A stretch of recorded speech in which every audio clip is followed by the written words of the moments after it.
Hello everyone, so this thing here is my absolute favorite, but one that I do not go to often, so it can't be all to go to. It has, what did I say it has? It has 1020 books apparently, not 1018 or 1118 as I said in the previous video. Wow, that was a long sentence. And it is 128 pages of books showcased here. This is like one page of it, and it says somewhere there 128 pages. So we can't go through all that, but I will tell you about my most favorite books that I have ever read. The first one, the middle one, and the last one being The Count of Monte Cristo by Alexandre Dumas. Actually, that's a joke. Like, that's not the only book I've read, but it's one of the most amazing storytelling examples that I can find. It almost reads, apart from the language and the technicalities and the fact that it's really long and serialized and all that, it almost reads like a modern book in terms of how much suspense it has. Alexandre Dumas doesn't really care about describing how fascinating a building is, or how fascinating the weather is, or how dull the weather is, rather. He just goes on with the story. And the language is difficult, and it's French originally, so I'm sure there is something to do with the translations as well. The one I read was Wordsworth Classics. It was a really nice cover and everything. But one thing that probably I didn't realize at the time was perhaps this was not an unabridged edition.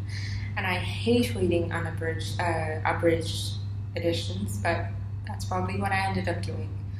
I think Penguin Classics is considered the standard go-to for Count of Monte Cristo. I've forgotten, was it Robin Buss? The translator's name, but that is considered the standard in terms of translations.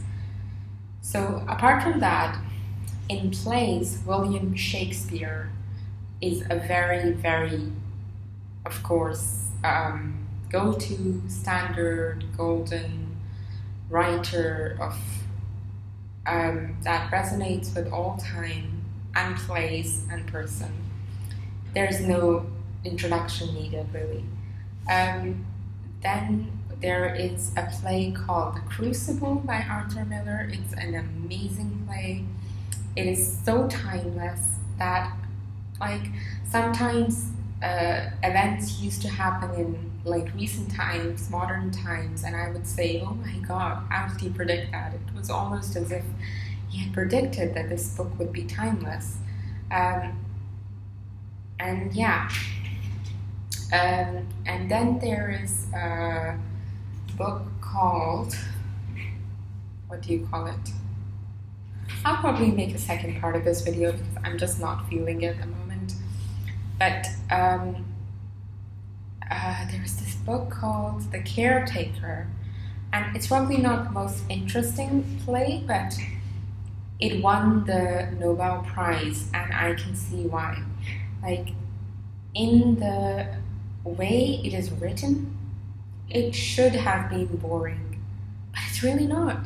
Like, you are interested in what will happen in the next scene, despite the fact that there is no story, there is no theme, and the catcher in the rye should learn one or two lessons from the caretaker in terms of how to make a story without a plot interesting.